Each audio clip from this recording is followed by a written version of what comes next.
Magandang umaga po sa ating lahat.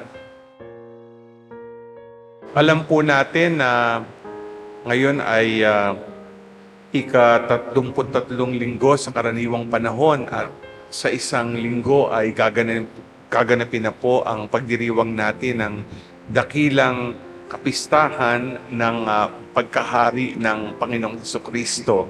Yan po ang katapusan ng panahon, itong karaniwang panahon na alam nating pagdating ng susunod na linggo ay kumbagay tumutuloy na po tayo sa mahalagang panahon ng Adbyento para sa paghahanda po sa araw ng Pasko at kapanahunan ng Pasko.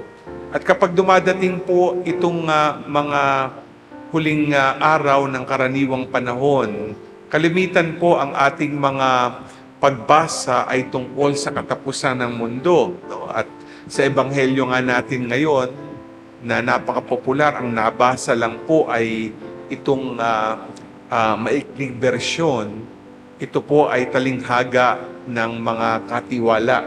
Kasi parang sinasabi nga po sa atin, darating ang panahon na tayo ay haharap sa Diyos at bilang katiwala ng Diyos, itatanong po sa atin kung naging maayos ang ating buhay at kung karapat-dapat tayong makapasok sa Kanyang kaharian.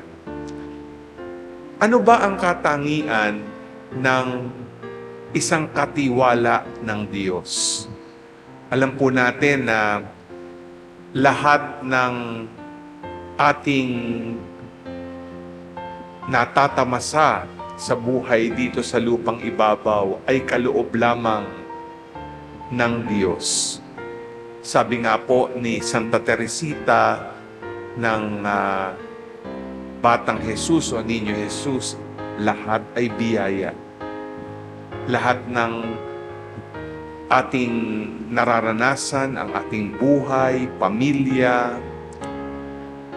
kahit yung ating edukasyon, trabaho, kahit yung ating paglilingkod, lahat yan ay kaloob ng Diyos.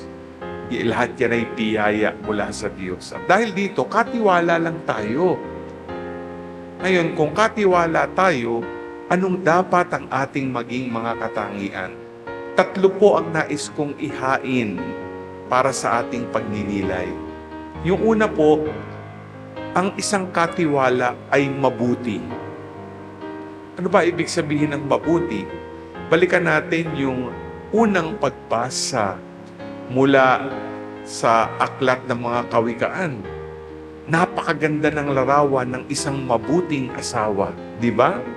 Yung isang mabuting asawa, maasikaso sa kanyang asawa, maasikaso sa kanyang pamilya, sa mga pangangailangan at gawain sa bahay. Narinig po natin yan, masipag, di ba? At talagang gagawin niya lahat dahil alam niya ang kanyang responsibilidad. At bukod dito, kitang-kita natin ang kabutihan nito dahil hindi lang naiiwan sa tahanan. Sabi nga dito, pati yung larawan ng asawa ay naglilingkod at tumutulong sa mga dukha. Narinig po natin yan kanina.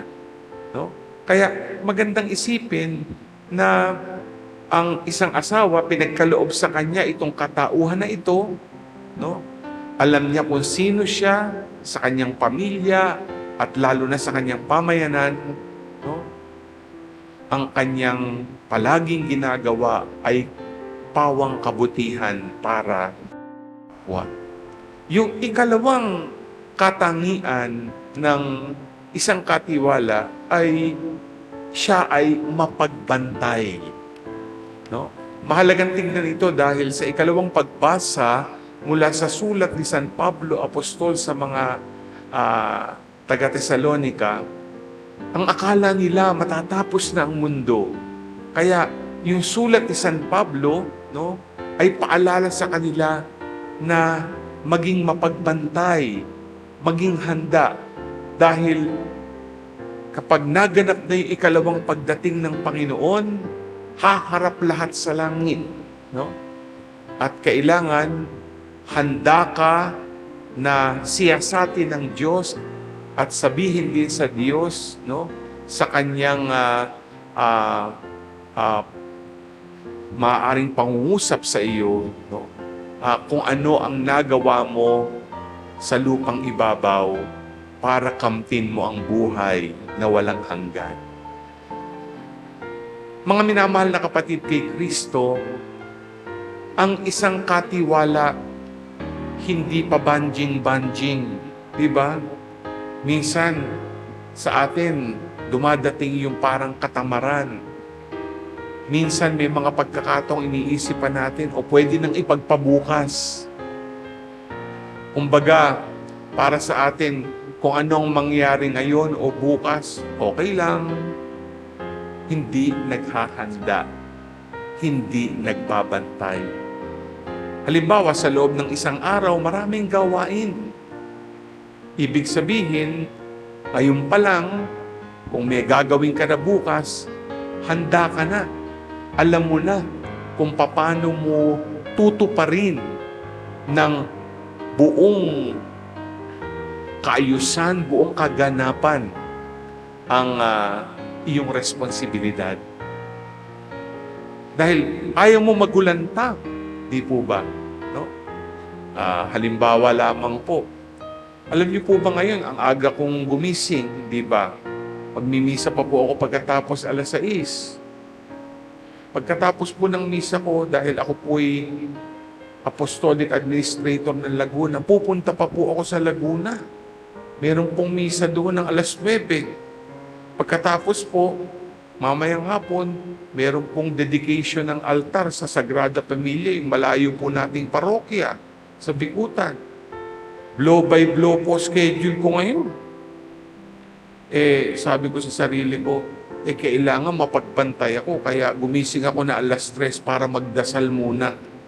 Kasi pag hindi magdadasal, alam ko po na wala akong lakas para tukdin yung mga hamon nitong araw na ito.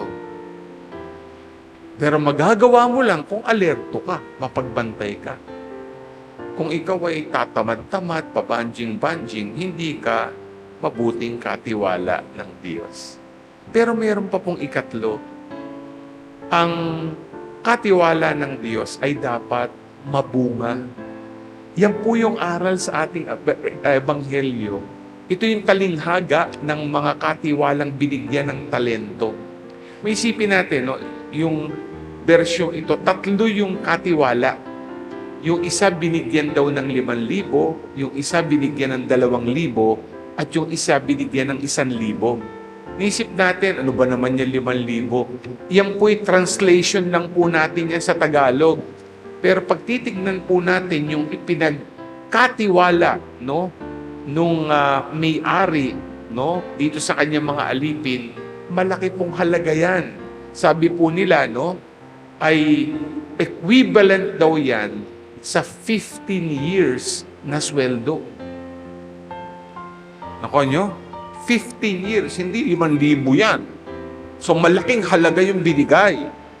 Ay sabi niya, itong ibibigay ko sa inyo, malaking halaga, sana mamunga kayo.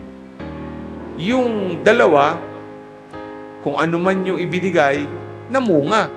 Pero yung ikalawa, yung ikatlo, ayun, natakot. Baka mawala. Kasi siguro, maintindihan nyo kung ba't natakot. Kasi malaking ang halaga Kung sabihin nyo 1,000, para sa kanya, malaking halaga yun. No? Baka mawala. Hindi binauna lang. Na ibinalik, nagalit yung amo. Sabi, kahit itong ganitong halaga, sana man lang nilagay mo siguro sa bangko o may interest. Kumita ka pa. Ano po ang sinasabi? Paano tayo magiging mabunga? Magiging mabunga lang tayo, no? Kung we will take the risk. Yan ang hamon, di ba? Sabi, no? Kailangan, no? Huwag tayong matakot. Pwede natin sabihin sa translation, take the risk, huwag tayong matakot sumugal. No? Hindi magsugal, kundi isugal at pag sumikapan nating may mangyari sa ating iaalay ng bukas palad. Ganyan naman ang pamunguha di ba? O, sabi, alam natin yan, no? At isipin niyo yung mga nagbo-board exam, no? Mag-aaral ng maraming taon, no? Sa pagka-inhinyero, pagka-doktor, di ba? O, pagka-abogado, talagang gugugol sila ng panahon. Iaalay nila yan. Pwede silang bumagsak pag nag-board exam. Pero yun nga sumugal sila ng maraming taon dahil alam nila ito yung kanilang pangarap. Sa buhay natin bilang mga anak ng Diyos, magandang isipin na malaki na ang sinugal ng Diyos sa atin. Di naman tayo kailangang likhain. Di naman tayo kailangang, sabi nga, maging tao, maging anak ng Diyos. Pero sumugal ang Diyos sa atin. Alam niya ang ating mga kahinaan. Alam niya ang ating mga karupukan. Pero sabi niya, isisilang ito sa mundo. Ito yung magiging anak ko. Susugal ako. Dahil ano man ang mangyari, alam ko, mamumunga ito para sa akin. At kung ito'y madapa, alam ko, tatayo para sa akin. At darating ang panahon, kanyang tatahakin ang buhay ng Diyos. Kung ganun ang Diyos, marunong sumagal, edi tayo din. Huwag tayong matakot para maging mabunga, katiwala ng Panginoon. 3 katangian: pagiging mabuti, mapagbantay, at mabunga. Harinawa sa tulong at awa ng Diyos, maging katiwala tayong pag dumating ang panahon, haharap sa Diyos at sasabihin sa atin ng Diyos, halika, aking anak, pumasok ka sa aking kaharian. Amen.